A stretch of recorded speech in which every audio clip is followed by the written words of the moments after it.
Good morning and good evening friends. चलिए friends, चलते हैं हम लोग आज के सेट के पहले क्वेश्चन में। क्वेश्चन क्या कह रहा है, मोहनजोदड़ो का शाब्दिक अर्थ क्या है? ऑप्शंस क्या क्या है? हड़प्पा है, मृतकों का टीला है, मेसोपोटामिया है और मिस्र है। आंसर क्या होगा? मोहनजोदड़ो का मतलब मृतकों का टीला।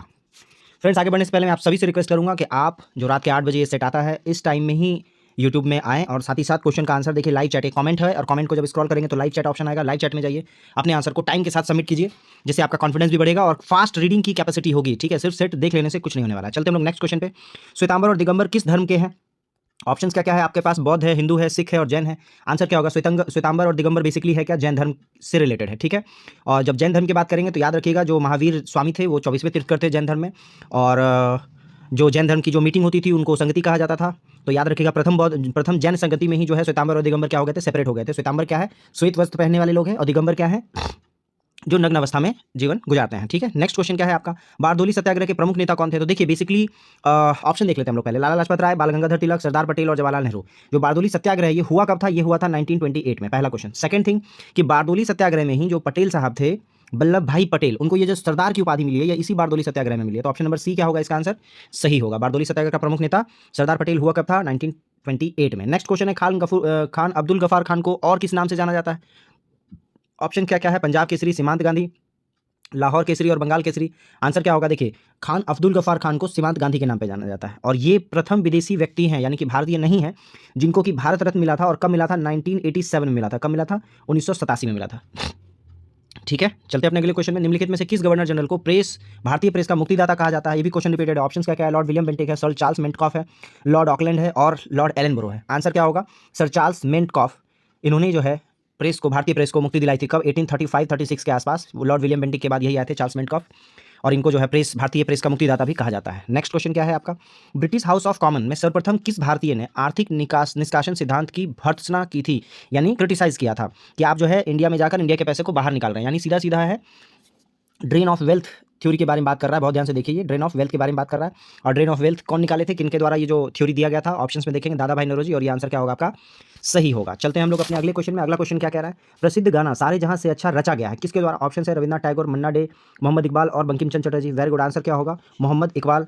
सारे जहां से अच्छा हिंदुस्तान हमारा मोहम्मद इकबाल द्वारा लिखा गया। नेक्स्ट क्वेश्चन क्या है आपका? चीन ने भारत के एलपीजी सुधारों, अब देखिए मैं हमेशा कहता हूं कि आपका इंग्लिश थोड़ा सा स्ट्रांग होना चाहिए। यहाँ एलपीजी का क्या मतलब है? मैं अक्सर एलपीजी कहता हूं लिबरलाइजेशन, प्राइवेटाइजेशन एंड ग्लोबलाइजेशन। ठीक है, उदारीकरण, आर्थिकरण, मतलब प्राइवेटाइजेशन मतलब निजीकरण हो गया, और वैश्वीकरण हो गया। तो इसका कब हुआ था इंडिया में? ये हुआ था 1991 में। और जो मनमोहन सिंह है उसमें वित्त मंत्री हुआ करते थे, तो वहाँ से उनका नाम काफी हाईलाइटेड हुआ। अब क्वेश्चन पे देख लेते हैं। एलपीजी सुधारों के समान अपने संरचनात्मक सुधार कब शुरू किए थे? मतलब चीन के बारे में कह रहा है कि चीन ने अपनी अर्थव्यवस्था को कब खोली थी। तो ऑप्शन के अकॉर्डिंग देखते हैं। ऑप्शन में क्या क्या है आपका? 1978, फिर 1980, 1991 और 1976। आंसर क्या होगा? चीन में जो है आर्थिक संरचना का जो एलपीजी में जो सुधार आया है उसके पॉलिसी में वो आया है 1976 में। ठीक है, नेक्स्ट क्वेश्चन क्या है आपका? 1854 से 1856 ईस्वी में क्रीमियम युद्ध किन के बीच लड़ा गया था? तो देखिए जो क्रीमियम युद्ध है ये अभी रिसेंट में क्या है आपका, जो यूक्रेन और रसिया जो लड़ रहा है उसका जो इनिशियल स्टेजेस था उसको हम क्रीमियम युद्ध कह रहे हैं। और क्रीमियम युद्ध हुआ किसके बीच में है? तो एक तरफ तो रशिया है, ये आप तैयार रहिए, है ना, और दूसरी तरफ कौन सा है? टर्की होगा। तो ये आपका ऑप्शन नंबर ए है, रूस और तुर्की के बीच में 1854 से लेकर 1856 के बीच में। ये देखिए क्वेश्चन में दिया हुआ है, ये क्या है आपका? क्रीमियम युद्ध लड़ा गया है। क्लियर।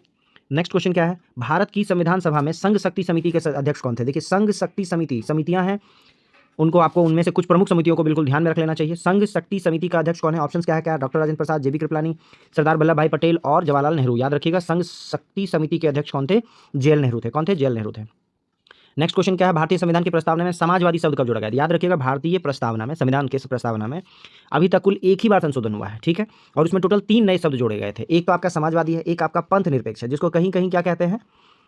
पंथ निरपेक्ष है। ठीक है, जिसको कहीं कहीं आपका धर्मनिरपेक्ष भी कहा जाता है। और साथ ही साथ तीसरा वर्ड क्या था? अखंडता था। ठीक है, ये 3 वर्ड को जोड़ा गया था 42वें संविधान संशोधन 1976 में, 1976 में, या इंदिरा गांधी द्वारा जुड़वाया गया, आप ऐसा समझिए। नेक्स्ट क्वेश्चन क्या है आपका? संसदात्मक शासन प्रणाली का प्रावधान भारतीय संविधान में किस देश से लिया गया था? तो देखिए जो पार्लियामेंट्री सिस्टम है ये किससे लिया गया है? ऑप्शन में कनाडा, आयरलैंड, ब्रिटेन और अमेरिका। आंसर क्या होगा? ब्रिटेन होगा। Clear, option number C. Next question है 1946 में भारतीय संविधान सभा के अंतरिम सभापति कौन थे? तो देखिए अंतरिम सभापति का मतलब टेम्पररी, थोड़े दिन के लिए। तो टेम्परेरी के बारे में मैंने आपको बताया था 9 दिसंबर 1946 1946 ये वो दिन था जब पहला बैठक हुआ संविधान सभा का, और सच्चिदानंद सिन्हा को उनके बेस्ड ऑन एज है ना, सीनियर मोस्ट के आधारित पे उनको जो है टेम्परेरी प्रेसिडेंट बनाया गया लोकसभा का, लोकसभा नहीं सॉरी भारतीय संविधान सभा का। नेक्स्ट क्वेश्चन क्या है, मौलिक अधिकारों के प्रवर्तन के लिए याचिका जारी की जा सकती है, यानी रिट के बारे में आपसे पूछ रहा है। ऑप्शन देख लेते हैं, ऑप्शन क्या क्या दे रहा है। ऑप्शन दे रहा है जिला न्यायालय द्वारा, राष्ट्रपति द्वारा, सर्वोच्च न्यायालय द्वारा, सर्वोच्च न्यायालय और उच्च न्यायालय द्वारा। देखिए ऑप्शन नंबर डी आपको नजर आ रहा होगा, जो रिट है, जो फंडामेंटल राइट के लिए हम लोग अगेंस्ट अगर हम लोग को जाना है तो हम लोग कहाँ, सुप्रीम कोर्ट या हाई कोर्ट में सीधे जा सकते हैं। सुप्रीम कोर्ट जो है आर्टिकल 32 के तहत और हाई कोर्ट जो है आर्टिकल 226 के तहत रिट को जारी करता है, जिसमें कि 5 प्रकार की रिट यानी याचिका के बारे में बताया गया है। नेक्स्ट क्वेश्चन, निम्नलिखित में से कौन सा सही है। ऑप्शंस क्या क्या है, जाकिर हुसैन भारत के पहले मुस्लिम राष्ट्रपति थे, तो बिल्कुल ये आपका क्या है, आपका सही होगा। मोहम्मद हिदायतुल्लाह भारत के पहले मुस्लिम राष्ट्रपति थे, गलत है, एक्टिंग चीफ जस्टिस थे। फखरुद्दीन अली अहमद भारत के पहले मुस्लिम राष्ट्रपति थे, गलत है, जब पहला यहाँ हो चुका है तो। एपीजे अब्दुल कलाम पहले मुस्लिम राष्ट्रपति थे, जी नहीं। डॉक्टर जाकिर हुसैन भारत के पहले मुस्लिम राष्ट्रपति थे, ये आपका क्या होगा, सही होगा। चलते हम लोग अगले क्वेश्चन की ओर। अगला क्वेश्चन क्या कह रहा है, राज्यसभा के सदस्य का कार्यकाल क्या होता है। तो आप सभी को पता है, ये क्वेश्चन रिपीटेड है और आई होप सो आपको पता होगा। ऑप्शन क्या है, 4, 5, 6 और 3। 6 वर्ष जो है वो कार्यकाल होता है राज्यसभा के सदस्य का, क्योंकि 1/2 जो है वो क्या होता है, 1/3 हर 2 साल में क्या होता है, रिटायरमेंट होता है। क्लियर। चलते हैं अगले क्वेश्चन में। क्वेश्चन कह रहा है, निम्नलिखित में से कौन सा कथन राजनीति के निर्देशक सिद्धांतों के विषय में सही नहीं है, मतलब गलत है, ये आपसे पूछ रहा है। यदि कोई राज्य राजनीति के निर्देशक सिद्धांतों को लागू नहीं करता है तो उनके विरुद्ध न्यायालय में मामला दर्ज किया जा सकता है। आपको पता है ये क्या होगा, गलत होगा। गांधीवाद भी राजनीति निर्देशक सिद्धांत का एक तत्व है, बिल्कुल सही। आर्टिकल 40 में नीति निर्देशक तो आयरलैंड के संविधान से लिया गया, ये भी सही है। ये सिद्धांत राज्य के लिए बाध्यकारी नहीं है, देखिए ये भी सही है। अगर ये तीनों सही है तो ये गलत होगा, यानी आंसर ये सही होगा। क्लियर, क्योंकि ये बाध्यकारी नहीं है, हम लोग न्यायालय में मामला दायर नहीं कर सकते हैं। नेक्स्ट क्वेश्चन क्या है, निम्नलिखित में कौन सी भाषा सरकार के द्वारा शास्त्रीय भाषा घोषित की गई है। तो शास्त्रीय भाषा के बारे में बात करें तो टोटल कितनी शास्त्रीय भाषाएं हैं वो अगर जान लें तो याद रखिएगा, टोटल 6 शास्त्रीय भाषाएं हैं। कौन कौन सा उसमें, तमिल है, तेलुगु है, संस्कृत है, 3 तो हो गया। चौथा क्या, कन्नड़। तो ऑप्शन ए में यहाँ देखिए आपको कन्नड़ नजर आ रहा होगा। फिर मलयालम है और उड़ीसा है। तो ऑप्शन के अकॉर्डिंग क्या आपका कन्नड़ है, याद रखिएगा। टोटल शास्त्रीय भाषाएं कितनी है, 6 हैं, ये आपको ध्यान में रखना है। क्लियर। नेक्स्ट क्वेश्चन क्या है, चंद्रमा की घूर्णन अवधि कितनी है। तो चंद्रमा की घूर्णन अवधि ऑप्शन देख लीजिए, 24 दिन, 24 घंटा, 28 दिन, 12 घंटा, 1 वर्ष। तो ये भी नहीं, ये भी नहीं, ऑप्शन तो बहुत आसान कर दिया है। ये आपका है 28 दिन है क्या, चंद्रमा का रोटेशन घूर्णन अवधि। नेक्स्ट क्वेश्चन है, पेशावर एवं काबुल किसके मध्य एक दूसरे से जुड़े हैं। तो यहाँ देखिए दर्रा यानी पास के बारे में पूछ रहा है आपसे। ऑप्शन क्या है, खैबर दर्रा, मैकमोहन दर्रा, बोलन दर्रा और हो ची मिन मार्ग। ऑप्शन के अकॉर्डिंग चलेंगे तो ऑप्शन नंबर ए खैबर दर्रा जो है वो आपका पेशावर और काबुल के मध्य में स्थित है। नेक्स्ट क्वेश्चन क्या है, हिमखंडों के पिघलने का मुख्य कारण।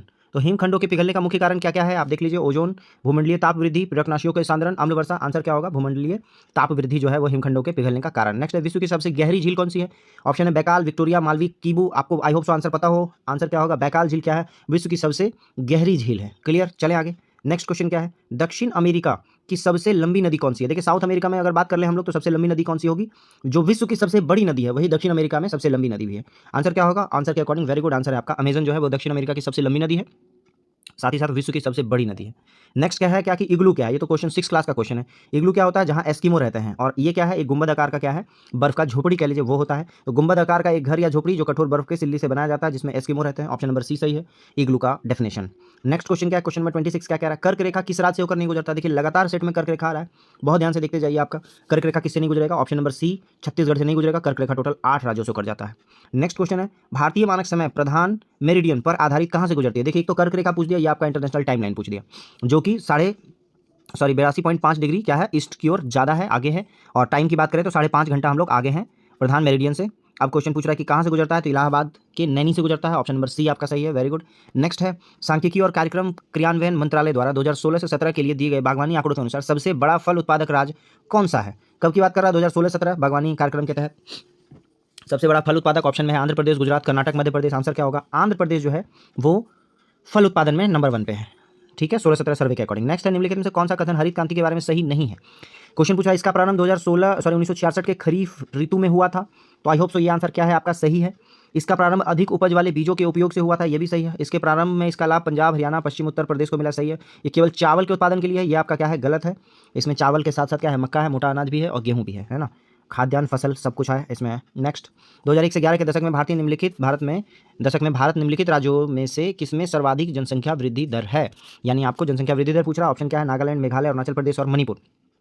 आंसर क्या होगा? आंसर है आपका मेघालय। 2001 से 11, क्योंकि अभी 21 का हुआ नहीं है, होना चाहिए था लेकिन हुआ नहीं, इसलिए डेटा 11 तक ही चल रहा है।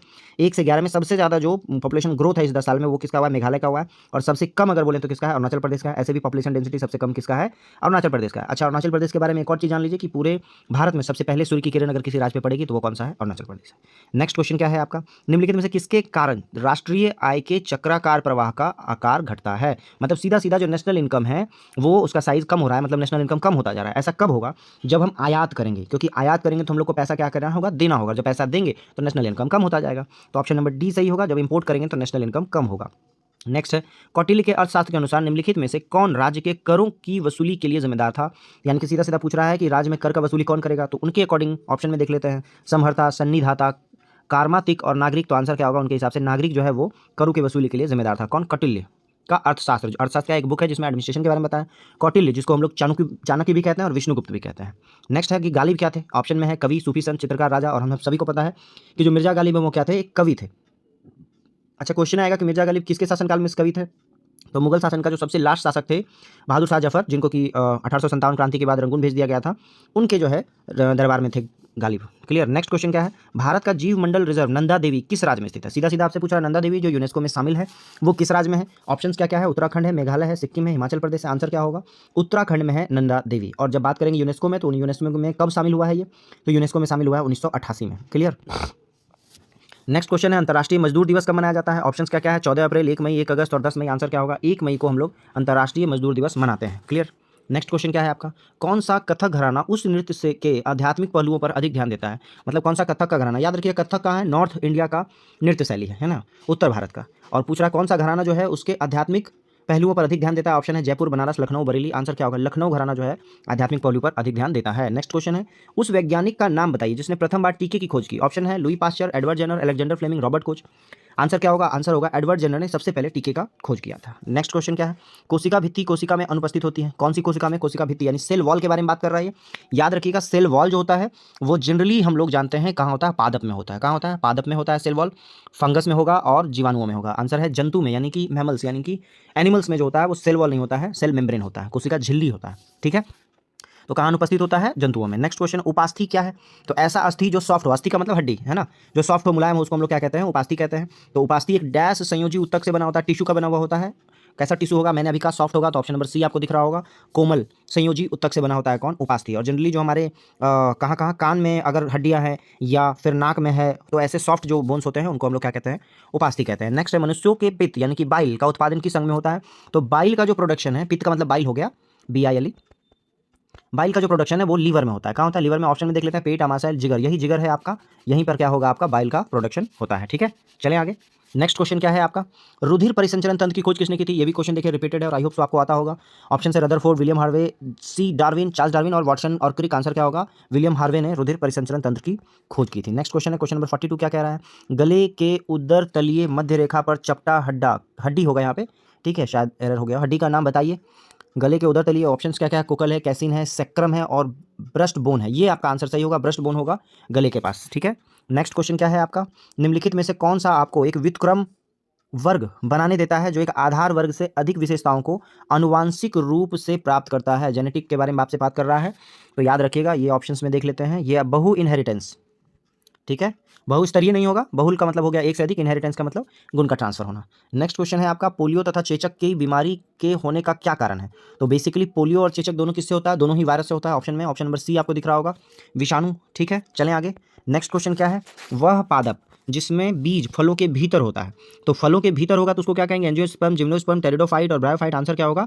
एंजियोस्पर्म बोला जाता है जब बीज जो है वो फल के अंदर हो। नेक्स्ट क्वेश्चन है, क्वासियोरकर बीमारी किसकी कमी से होता है? देखिए मैंने आपको बताया कि ये जो है आपका प्रॉपर न्यूट्रिशन नहीं मिल रहा है हम लोग को, अच्छा डाइट नहीं मिल रहा है, पोषण की कमी से होता है क्वासियोरकर। तो ऑप्शन में पोषण में क्या आएगा? प्रोटीन आएगा, क्योंकि बच्चों का डेवलपमेंट जो होता है वो प्रोटीन की वजह से होता है। ठीक है, और जनरली ये बच्चों में ही होता है। नेक्स्ट है, ऊपरी वायुमंडल की ओजोन परत निम्नलिखित में से किसके द्वारा नष्ट की हो रही है? ये ऐसा क्वेश्चन है जिसका जवाब आप लोगों में देंगे। नेक्स्ट क्वेश्चन है, भार का SI मात्रक क्या है? तो देखिए भार mg होता है और mg क्या है? एक्सेलरेशन है, तो ma कर लीजिए, ma इक्वल टू f होता है। तो फोर्स का जो है SI यूनिट क्या होता है? फोर्स का SI यूनिट होता है न्यूटन। ऑप्शन नंबर बी दिख रहा होगा आपको, यही भार का क्या है? आपका SI यूनिट है। नेक्स्ट क्वेश्चन क्या है? स्थिर गति के साथ वृत्ताकार पथ में चल रही वस्तु का त्वरण।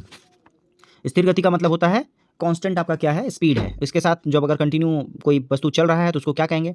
चर त्वरण कहेंगे। एक समान मंदन, मंदन तो खैर नहीं होगा, रिटार्डेशन नहीं होगा। त्रिज्यतः बाहर की ओर त्वरण, ये भी नहीं होगा। और एक समान त्वरण ये होगा। तो आंसर क्या होगा? आंसर होगा आपका चर त्वरण कह रहा है, क्योंकि बार बार क्या होता है, दिशा बदल रहा है ना। कांस्टेंट है लेकिन दिशा बदल रहा है।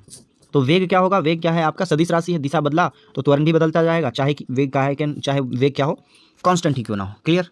नेक्स्ट क्वेश्चन क्या है आपका? यदि कोई बल किसी वस्तु पर 100 सेकंड के लिए काम कर रही हो, यानी कि t इज इक्वल टू दिया हुआ है 100 सेकंड, और वेग का मान 18 किलोमीटर प्रति घंटा से 36 किलोमीटर प्रति घंटा हो गया हो, तो v minus you by T. ये और तो पूछ रहा बल का मान क्या होगा। देखिए ये क्वेश्चन में भी एरर है। इस क्वेश्चन में बल नहीं पूछना चाहिए बल्कि त्वरण पूछना चाहिए। a इज इक्वल टू होता है v minus you by T, और हमारे पास v है, u है और t भी है। क्लियर। v और u अगर हमको मीटर पर सेकंड में अगर निकालना हो तो दोनों को याद रखिएगा, किलोमीटर प्रति घंटा को अगर मीटर पर सेकंड में कन्वर्ट करना है तो 5/18 से गुना करना पड़ता है। तो दोनों को घटाएंगे तो क्या आ जाएगा? 18, 18 का 5/18 करेंगे तो आंसर क्या आ जाएगा? 5 आ जाएगा। तो एक्सेलरेशन के लिए हम लोग को क्या निकालना है? v minus you by T. तो 5 तो आ गया, v माइनस यू, टी क्या है? 100 है। जब दोनों को डिवाइड करेंगे तो क्या आ जाएगा आपका? ये मात्रक भी गलत दिया हुआ है, मीटर पर सेकंड आंसर होगा। ऑप्शन नंबर डी में मीटर पर सेकंड इसका आंसर होगा। क्लियर। क्वेश्चन में काफी एरर है। नेक्स्ट क्वेश्चन चलते हैं। बैंगनी रंग के प्रकाश की तरंग दैर्घ्य लगभग कितनी है? ये भी क्वेश्चन जो है काफी कंट्रोवर्शियल टाइप में है। बैंगनी रंग का जब हम लोग प्रकाश दर मतलब तरंग दैर्घ्य की बात करेंगे तो आंसर क्या आता है? 3969 एंगस्ट्रम आता है। एंगस्ट्रम का मतलब 10⁻⁻9, सॉरी 10⁻10। तो देखिए -10 mm दिया है जो गलत दिया है, मीटर में होता। ठीक है। पिकोमीटर मतलब 10⁻12, ये भी आपका गलत दिया हुआ है। ये भी पिकोमीटर दिया है, ये भी गलत दिया हुआ है। तो मेरे हिसाब से आंसर अगर हिट एंड ट्रायल में चलें तो ऑप्शन नंबर सी आपका आंसर होना चाहिए। चलें आगे, चलते हैं अगले क्वेश्चन में। अगला क्वेश्चन क्या कह रहा है? तापमान बढ़ने पर ध्वनि पर क्या प्रभाव पड़ता है? याद रखिएगा, टेम्परेचर अगर बढ़ता है तो ध्वनि यानी कि साउंड जो होता है वो भी क्या होगा? उसका भी मूवमेंट तेज हो जाएगा। तो ऑप्शन नंबर बी होगा। ठीक है, चलते हैं अपने अगले क्वेश्चन में। उष्मा का SI मात्रा क्या है? ऑप्शन है एम्पियर, जूल, न्यूटन और जूल प्रति सेकंड। तो याद रखिएगा उष्मा का SI मात्रा क्या है? जूल है। और आई होप सो आप सभी को ये आता है। नहीं आता है तो याद कर लीजिए, बहुत बेसिक क्वेश्चन है। नेक्स्ट क्वेश्चन है, आसमान का रंग नीला होना किसकी वजह से है, या नीला रंग होना किसके कारण से? ये भी आता होगा, प्रकाश का विक्षेपण, अपवर्तन, प्रकीर्णन, परावर्तन। तो स्कैटरिंग ऑफ लाइट कहते हैं जिसकी वजह से आसमान क्या होता है? नीला नजर आता है। तो प्रकाश का प्रकीर्णन कहते हैं इसको। ठीक है।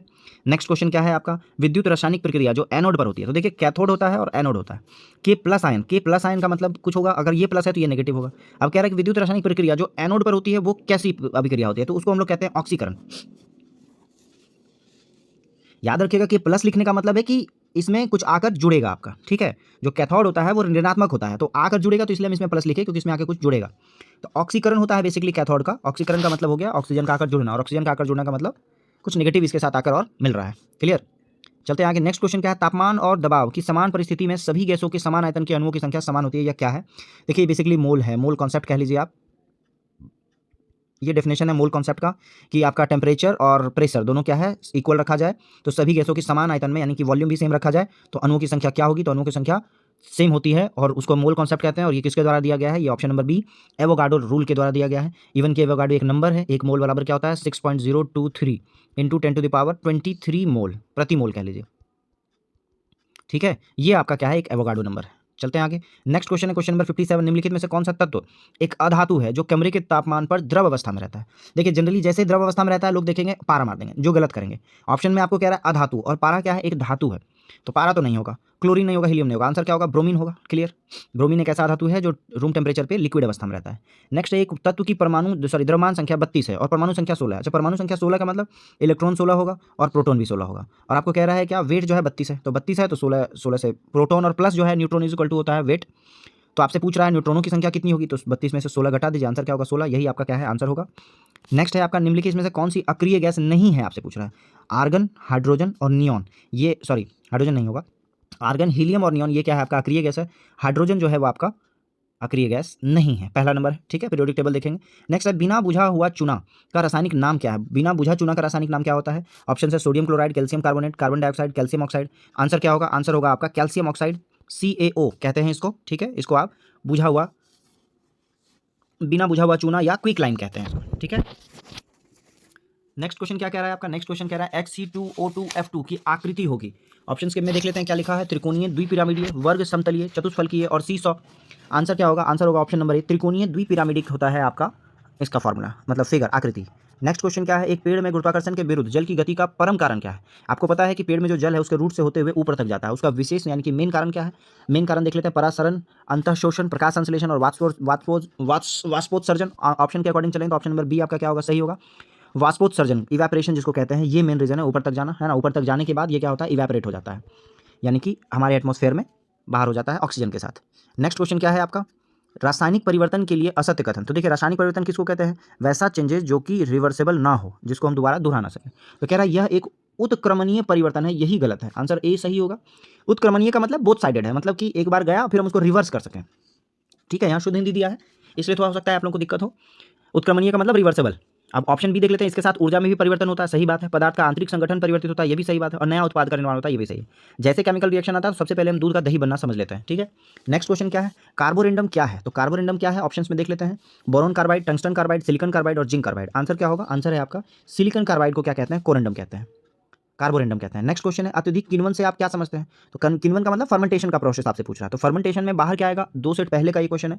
फर्मेंटेशन होने पर क्या होता है? आपको हाइड्रोजन उत्पन्न होता है। ठीक है, तो ऑप्शन नंबर सी दिख रहा होगा, यह अपशिष्ट जल में ईंधन के रूप में हाइड्रोजन उत्पन्न करने की विधि है। क्या? अत्यधिक किण्वन। क्लियर, चलें आगे। नेक्स्ट क्वेश्चन क्या है आपका? नीली क्रांति डैश से संबंधित है। तो ऑप्शन देख लेते हैं। तिलहन, दूध, दूध तो व्हाइट हो जाएगा, ग्रीन रेवोल्यूशन हो जाएगा सब्जी से, और मछली। तो आंसर क्या होगा? याद रखिएगा, नीला का मतलब हो गया आपका ब्लू, ब्लू कलर का वाटर होता है, वाटर में क्या होगी? मछली। ऑप्शन नंबर डी सही होगा। नेक्स्ट क्वेश्चन क्या है? बुद्ध को ज्ञानोदय यानी ज्ञान का उदय की प्राप्ति कहाँ हुई थी, यानी ज्ञान कहाँ मिला था? ऑप्शन में ऑप्शन नंबर ए बोध गया दिख रहा होगा आपको, और बोध गया बिल्कुल भी सही है। ठीक है, चलें आगे। नेक्स्ट क्वेश्चन क्या है? बिहार में निम्नलिखित में से किस स्थान पर पहली बार चाय बागानों की स्थापना की गई थी? तो देखिए चाय बागान कहाँ होगा? ऑप्शंस में पूछ रहा है। ठाकुरगंज, सुपौल, उपयुक्त में से कोई नहीं, बहादुरगंज, उपयुक्त में से एक से अधिक। तो आंसर क्या होगा? आंसर होगा आपका ठाकुरगंज में पहली बार बिहार में चाय बागानों का स्थापना हुआ था। क्लियर, ये किशनगंज जिला के आसपास है, किशनगंज जिला में है बल्कि ठाकुरगंज, जो कि दार्जिलिंग से लगभग 200 किलोमीटर दूर है। आंसर क्या होगा? ठाकुरगंज, जिला क्या होगा? किशनगंज। नेक्स्ट है, निम्नलिखित में से कौन मध्य प्रदेश का पहला सौर शहर बनने वाला है? तो मध्य प्रदेश का पहला सौर शहर कौन बनेगा? ऑप्शन है इंदौर, जबलपुर, रीवा और सांची। आंसर क्या होगा? आंसर है आपका सांची जो शहर है वो आपका एमपी का पहला सौर शहर बनने वाला है। नेक्स्ट क्या है? नेक्स्ट है आपका पिसोडोनोफिस कलिंगा नामक ईल। इस पे फोकस कीजिए आप। एक नई प्रजाति किस राज्य में खोजी गई है? प्रजाति का क्या नाम है? पिसोडोनोफिस कलिंगा। अब जैसे कलिंगा आ गया तो मेरे दिमाग में खटकने लगा, क्या कलिंग किसको कहते थे पुराने जमाने में? ओडिशा को कहते थे। तो ऑप्शन में महाराष्ट्र, केरल, कर्नाटक, उड़ीसा है, और आंसर भी यही होगा, उड़ीसा होगा। और ये ईल है जिसकी नई प्रजाति खोजी गई है। क्लियर। नेक्स्ट क्वेश्चन क्या है आपका? प्रथम पंचवर्षीय योजना किस मॉडल पर आधारित थी? तो प्रथम पंचवर्षीय योजना, ये भी रिपीटेड क्वेश्चन है। PC Mahalanobis, John W Miller, Gadgil योजना और हेराल्ड डोमर। तो याद रखिएगा पहला जो था वो आपका क्या था? हेराल्ड डोमर पर आधारित था। पहली पंचवर्षीय योजना कब से कब तक? तो 1951 से लेकर 1956 तक, 5 साल ये वाला। नेक्स्ट है, जलियांवाला बाग हत्याकांड डैश के विरोध का प्रत्यक्ष परिणाम था। सबसे पहले ये जान लीजिए कि हुआ कब था? ये हुआ था 13 अप्रैल 1999 में, 1919 में हुआ था एपीआर। और ये हुआ क्यों था? ये हुआ था बेसिकली रॉलेट एक्ट के विरोध में। किसमें? रॉलेट एक्ट के विरोध में हुआ था। ठीक है, चलते हैं हम लोग ऑप्शन देख लेते हैं 72 का। 72 का ऑप्शन क्या क्या है आपका? भारतीय रक्षा अधिनियम, रॉलेट अधिनियम। ऑप्शन नंबर बी आपका क्या होगा? सही होगा। ठीक है, नेक्स्ट क्वेश्चन क्या है? भारतीय संविधान की गणतांत्रिक यानी कि रिपब्लिक होने का क्या कारण है? तो बेसिकली रिपब्लिक होने का कारण है कि यहाँ पे नीचे से लेकर सुप्रीम तक, टॉप तक जो है सभी का क्या होता है? इलेक्शंस होता है। तो इसमें निर्वाचित संसद का प्रावधान शामिल है। एक तो ये भी होगा, और ऑप्शन नंबर बी भी मेरे अकॉर्डिंग हो सकता है कि इसमें कोई वंशानुगत तत्व नहीं है, क्योंकि प्रेसिडेंट का जो इलेक्शन होता है उसी के अकॉर्डिंग हमारा भारत क्या है? रिपब्लिक है। तो इसमें निर्वाचित संसद का प्रावधान शामिल है, और मेरे हिसाब से वंशानुगत वाला भी होना चाहिए। इनमें से कोई नहीं, इनमें से कोई वंशानुगत तत्व नहीं है। तो आंसर के अकॉर्डिंग चलेंगे तो आंसर क्या दे रहा है आपका? आंसर डी दे रहा है, इनमें से निर्वाचित संसद का प्रावधान शामिल है। बाकी व्यस्त मताधिकार वगैरह सब में होता है, रिपब्लिक नहीं, उसके लिए डेमोक्रेटिक होने की जरूरत है। नेक्स्ट क्वेश्चन है, निम्नलिखित में से सही युग्म संगठन और उसके मुख्यालय का चयन कीजिए। तो देखिए आपका क्या ILO है? वॉशिंगटन है, गलत है। ILO कहाँ होता है? जेनेवा, स्विट्जरलैंड में है। ठीक है, फिर हम बात करें IMF, तो IMF होगा कहाँ? वाशिंगटन डीसी में होगा। कहाँ होगा? वाशिंगटन डीसी में होगा। फिर आपका यूनेस्को, तो यूनेस्को भी आपका क्या है? जेनेवा में नहीं है। कहाँ है? पेरिस में है। ठीक है, कहाँ है?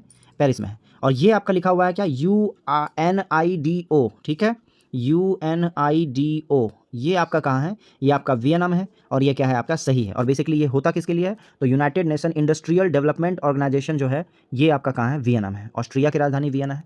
नेक्स्ट है, ताप्ती नदी के किनारे आयोजित सूरत अधिवेशन में भारतीय राष्ट्रीय कांग्रेस का 2 दलों में विभाजित किस वर्ष हुआ था? यानी सबसे पहले तो ये जान लीजिए आप, इसी क्वेश्चन में एक आंसर दिया हुआ है कि सूरत अधिवेशन में राष्ट्रीय कांग्रेस 2 भागों में बटा। और अब पूछ रहा है सूरत अधिवेशन हुआ कब था? तो ऑप्शन के अकॉर्डिंग देखेंगे तो 1916 नहीं है, 1909 नहीं है, 1919 नहीं है, 1907 आंसर होगा। 1907 में सूरत अधिवेशन हुआ था। रास बिहारी घोष इसकी स्थापना, ये प्रेसिडेंट बने थे। और हुआ कहाँ का? राष्ट्रीय कांग्रेस जो है 2 भागों में विभाजित हुआ था। कब जाकर मिले थे ये? तो 1916 में मिले थे, होम रूल लीग मूवमेंट के टाइम में, मुस्लिम लीग और नरम दल, गरम दल तीनों। नेक्स्ट है, श्रीहरिकोटा से PSLV C-17 द्वारा एक डैश उपग्रह छोड़ा गया है। ऑप्शन से मौसमी, पिको, संचार और नैनो। तो आंसर क्या होगा? संचार उपग्रह GSAT-12 प्रक्षेपित किया गया था। GSAT-12 कैसा उपग्रह है? एक संचार उपग्रह है। नेक्स्ट है, इनमें से कौन सा हड़प्पा स्थल गुजरात में पाया गया? गुजरात में कौन कौन सा है? बाथाथल, बालाथल, खांडिया, धौलावीरा, मांडा। आंसर क्या होगा? गुजरात में है आपका धौलावीरा। कौन है? धौलावीरा। नेक्स्ट क्वेश्चन है, डैश को 2002 में सभी गाँव में पेयजल आपूर्ति सुनिश्चित करने के लिए शुरू किया गया था। देखिए, आज जो आपका नल जल योजना है ना, ये कांग्रेस के टाइम में 2002 में भी स्टार्ट किया गया था। ऑप्शंस क्या क्या देखिए, जल के बारे में बोल रहा है तो अंत्योदय योजना नहीं होगा, रोजगार नहीं होगा, अन्नपूर्णा नहीं होगा। स्वजल धारा योजना, जिसमें कि टारगेट रखा गया था, 2002 में स्टार्ट किया गया था, ठीक है, पेयजल आपूर्ति के लिए। नेक्स्ट क्वेश्चन है, फोर्ट्रॉन क्या है? तो याद रखिएगा, फोर्ट्रॉन एक लैंग्वेज है जिसका फुल फॉर्म होता है फॉर्मूला ट्रांसलेशन। क्या होता है? Formula translation. अब क्वेश्चन में ऑप्शन में क्या कह रहा है? 5वीं पीढ़ी का कंप्यूटर का भाषा नहीं है, पहली उच्च स्तरीय प्रोग्रामिंग भाषा है। ऑप्शन नंबर बी सही होगा। फोर्ट्रॉन क्या है? पहली उच्च स्तरीय भाषा है, ठीक है, जिसका फुल फॉर्म क्या है? Formula translation. नेक्स्ट क्वेश्चन क्या है आपका? जून 2019 में डैश ने ऑस्ट्रावा गोल्डन स्पाइक में 300 मीटर दौड़ का विश्व रिकॉर्ड तोड़ा। तो ऑस्ट्रावा गोल्डन स्पाइक में 300 मीटर का दौड़ किसने रिकॉर्ड तोड़ा है? सोने मिलर उइबो ने। किसने? सोने मिलर उइबो ने तोड़ा था। नेक्स्ट क्वेश्चन क्या है आपका? 11वीं पंचवर्षीय योजना में डैश से संबंधित कारीगरों को marketing support and services scheme द्वारा सहयोग दिया गया था। किससे रिलेटेड कारीगर को? हस्तशिल्प, चमड़ा, हथकरघा और रत्न और आभूषण। आंसर क्या होगा? हस्तशिल्प वाले जो कारीगर होते हैं उनको जो है क्या मिला? Marketing support and services scheme के तहत सहयोग दिया गया था, ठीक है। नेक्स्ट क्वेश्चन क्या है? पद्म विभूषण से सम्मानित की जाने वाली प्रथम भारतीय भारतनाट्यम नर्तिका का नाम बताइए। पद्म विभूषण याद रखिएगा, भारत रत्न पहला सिविल अवार्ड है, नागरिक सम्मान कह लीजिए। दूसरा जो है वो क्या है आपका? पद्म विभूषण है। और पूछ रहा है प्रथम महिला भारतनाट्यम से नर्तकी जो रिलेटेड थी वो। ऑप्शन में है हेमा मालिनी, बैजंती माला, यामिनी कृष्णमूर्ति और सोनल मानसिंह। तो आई होप सो आंसर क्या होगा? आंसर होगा option number D, Sonal Mansingh पहली भारतीय नर्तकी हैं जो भारतनाट्यम से रिलेटेड हैं जिनको कि पद्म विभूषण मिला गया, second civilian, highest civilian award कह लेते हैं। नेक्स्ट, शीतल पेय में फिज यानी सनसनाहट उत्पन्न करने के लिए निम्न में से क्या मिलाया जाता है? तो कार्बन मिलाया जाता है। ऑप्शन देख लीजिए, कार्बनिक अम्ल, एसिटिक अम्ल, सल्फ्यूरिक अम्ल और साइट्रिक अम्ल। तो आंसर क्या होगा? कार्बनिक अम्ल मिलाया जाता है सनसनाहट पैदा करने के लिए। किसमें? शीतल पेय में, है ना, कार्बोनेटेड वाटर कह सकते हैं। नेक्स्ट, निम्नलिखित में से कौन सा मानव रक्त में मौजूद एक वर्णक है? वर्ण का मतलब कलर वाला, जो ऑक्सीजन को हमारे फेफड़े से शरीर के अंगों तक ले जाता है। ऑप्शंस क्या क्या? प्लेटलेट, लसिका, आरबीसी, हीमोग्लोबिन। तो हीमोग्लोबिन वो तत्व है या वर्णक है जो कि ऑक्सीजन को हमारे फेफड़े से शरीर के सभी अंग में ले जाता है। नेक्स्ट है, इंसुलेटर का उदाहरण नहीं है। इंसुलेटर याद रखिएगा, इंसुलेटर कहते हैं जिसमें इलेक्ट्रिसिटी कंडक्ट नहीं होती है। और एक बार नहीं यहाँ, एक बार नहीं यहाँ, मतलब पॉजिटिव आपसे पूछ रहा है कि किसमें इलेक्ट्रिसिटी कंडक्ट होगा। ऑप्शंस में रबड़, मानव शरीर, हीरा और कांच। आंसर क्या होगा? मानव शरीर, इसमें इलेक्ट्रिसिटी कंडक्ट होगा, यानी मानव शरीर इंसुलेटर का एक उदाहरण नहीं है। Good morning and good evening friends. सबसे पहले मैं आप लोगों का धन्यवाद देना चाहता हूँ। आप लोगों का काफ़ी अच्छा रिस्पांस है और जैसे जैसे हम लोग सेट प्रैक्टिस आगे चलते चले जाएंगे वैसे वैसे आपका इंप्रूवमेंट भी होता चला जाएगा। और मैं पूरा प्रयास कर रहा हूँ कि आप लोगों के जितने भी ऑप्शंस होते हैं उनको काफ़ी डिटेल में लेकर चलें और धीरे धीरे अपने सेट्स को रेगुलर बना के रखते हैं। और आप लोग भी कोशिश कीजिए कि सेट्स में जो आपका 8 PM का जो टाइमिंग है उस टाइम में आइए, लाइव चैट में अपने आंसर्स को सबमिट कीजिए। चलते हैं हम लोग पहले क्वेश्चन में। पहला क्वेश्चन क्या है? सिंधु घाटी सभ्यता के लोगों को किस धातु की जानकारी नहीं थी? तो जनरली जो सिंधु घाटी सभ्यता थी वो कांस्य युगीन सभ्यता कहलाती है और लोहा का जो खोज था वो वैदिक पीरियड में हुआ था। तो ऑप्शन नंबर ए आपको दिख रहा होगा, ये क्या है आपका? लोहा। ये क्या है आपका? सिंधु घाटी सभ्यता के लोगों को इसके बारे में जानकारी नहीं थी। चलते हैं आगे। नेक्स्ट क्वेश्चन क्या है आपका? नेक्स्ट क्वेश्चन है, बौद्ध धर्म के संस्थापक कौन थे? आप सभी को अच्छे से पता होगा बौद्ध धर्म के संस्थापक कौन थे, जिनका बचपन का नाम गौतम था या गौतम बुद्ध के नाम से भी हम लोग जानते हैं। ऑप्शन नंबर डी है यहाँ पर, option number D Gautam Buddha. ये क्या है? बौद्ध धर्म के संस्थापक माने जाते हैं। चलते हैं हम लोग अगले क्वेश्चन में। अगला क्वेश्चन क्या है? सोहन सिंह भाखना का संबंध किस संस्था से है? तो देखिए, सोहन सिंह भाखना का संबंध आजाद हिंद फौज, एशियाटिक सोसाइटी, गदर पार्टी और हिंदुस्तान रिपब्लिक एसोसिएशन। आंसर क्या होगा? आंसर होगा गदर पार्टी। बेसिकली इनिशियली में जैसे ही गदर पार्टी का नाम आता था हम लोग को लाला हरदयाल याद आते थे, लेकिन यूपीएससी सीसेट में एक क्वेश्चन पूछा गया था जिसमें लाला हरदयाल नहीं थे, तो वहाँ पर आता है आपका सोहन सिंह भाखना। बाद में डिटेल में आप इसमें देखेंगे तो पता चलेगा इसके 8 या 9 फाउंडर हैं, उनमें सोहन सिंह भाखना का प्रमुख लिया जाता है। गदर पार्टी के बारे में बात करें, सेंट फ्रांसिस्को यूएसए में फॉर्मेशन हुआ है और कब हुआ है? 1913 में हुआ है। ये 1913 वही है जब आपका नोबेल पुरस्कार मिलता है जिन्होंने कि जनगण मन लिखा है रविन्द्रनाथ टैगोर को, ठीक है, गीतांजलि के लिए। नेक्स्ट क्वेश्चन क्या है आपका? काकोरी डकैती षड्यंत्र कब हुआ है? तो आप लोग को पता होगा काकोरी ट्रेन डकैती, जिसको कि काकोरी अब ट्रेन एक्शन नाम दिया गया है। ये घटना ऑप्शन देख लेते हैं, 1923, 1924, 1925 एंड 1922। आंसर क्या होगा? सी नंबर ऑप्शन सही होगा, 1925 में काकोरी डकैती षड्यंत्र हुआ था। चलें आगे। नेक्स्ट क्वेश्चन है, जलियांवाला बाग की घटना कब घटित हुई है? देखिए, जलियांवाला बाग की घटना पहले हुई क्यों थी वो जानते हैं हम लोग। तो सबसे पहले इसका होने का कारण अगर जानेंगे तो होने का कारण क्या है आपका? रॉलेट एक्ट है, जो कब आया था? 1919 में ही आया था। 18 में प्रपोज था बट 1919 में आया था। रॉलेट एक्ट को काला कानून कहा गया था। On the basis of doubt हम किसी को भी जेल में डाल सकते हैं, मतलब उसका एक्सप्लेनेशन नहीं देंगे। इसी एक्ट के थ्रू जो है दो लोगों को, सैफुद्दीन किचलू और सत्यपाल मलिक को जेल में डाल दिया गया था। इसको छुड़ाने के लिए लोग जलियांवाला बाग में जो बैसाखी का दिन था उस दिन इकट्ठा हुए थे। साथ ही साथ डिस्कशन भी था कि कैसे उनको छुड़ाया जाए। तो जब बात कर रहे हैं बैसाखी तो याद रखिएगा वो अप्रैल मंथ में होता है। ऑप्शन नंबर सी, 13 अप्रैल 1929 को जलियांवाला बाग हत्याकांड हुआ है। नेक्स्ट क्वेश्चन क्या है? किस ब्रिटिश जनरल ने पोर्टो नोवा में हैदर अली को हराया था? हैदर अली कौन? मैसूर की बात कर लेते हैं हम लोग। हैदर अली, इनके ही बेटा कौन थे? टीपू सुल्तान थे। और पोर्टो नोवा में हैदर अली को किसने हराया? ऑप्शन से captain Popham, captain Hector Munro, sir Eyre Coote और जनरल गोहार्ड। तो आंसर क्या होगा? सर आयरकूट ने पोर्टो नोवा में हैदर अली को हराया था। ऑप्शन के आंसर क्या होगा? ऑप्शन नंबर बी होगा। नेक्स्ट क्वेश्चन क्या है आपका? होम रूल लीग आंदोलन किसने प्रारंभ किया था? तो होम रूल लीग की बात जब करें तो ये कब की घटना है? ये है 1916 की घटना है। कब की? 1916 की घटना है होम रूल लीग। और इसमें कौन-कौन थे? तो बेसिकली ऑप्शन देखेंगे, एनी बेसेंट, जवाहरलाल नेहरू नहीं, लोकमान्य तिलक और महात्मा गांधी भी नहीं, लोकमान्य तिलक, बिपिन चंद्र पाल भी नहीं, एनी बेसेंट और Lokmanya Tilak. Option number D आपका क्या होगा? आंसर होगा होम रूल लीग 1916। क्लियर? चलें आगे। नेक्स्ट क्वेश्चन क्या है आपका? निम्नलिखित में से कौन सा चित्र लियोनार्डो दा विंची के द्वारा नहीं बनाया गया है? ऑप्शन है लास्ट सपर बनाया गया है, मोनालिसा भी बनाया गया है, वर्जिन ऑफ रॉक्स भी बनाया गया है, लास्ट जजमेंट, ये एक ऐसा इमेज है जो कि लियोनार्डो दा विंची द्वारा बनाया नहीं गया है। चलें आगे। नेक्स्ट क्वेश्चन क्या है आपका? फ्रांस में पेरिस कम्यून की स्थापना कब हुई थी? तो देखिए पेरिस कम्यून क्या है? एक आपका क्रांति था वहाँ का, कब का है ये आपसे पूछ रहा है। ऑप्शन है 1848, 1870, 1871 और 1875 है, 1875 है वहाँ पे। आंसर क्या होगा? 1871 में जो है फ्रांस में पेरिस कम्यून की स्थापना हुई थी। ठीक है, चलते हैं अगले क्वेश्चन में। नेक्स्ट क्वेश्चन क्या है आपका? लोकतंत्र को सफल बनाने के लिए क्या करना चाहिए? सबसे पहला है बेरोजगारों को रोजगार देना चाहिए, जो मेरे हिसाब से सही है, एम्प्लॉयमेंट तो जरूरी है ही। नेक्स्ट है सिर्फ शिक्षित लोगों को मतदान का अधिकार, ये जो वर्ड है ये आपका क्या है? गलत है ना? जो वोटिंग राइट्स है तो सबको होना चाहिए, जरूरी नहीं कि सिर्फ पढ़ा लिखा हो। शिक्षित होने का मतलब व्यवहारिक है, और व्यवहारिक ज्ञान और डिग्री के ज्ञान में डिफरेंस होता है।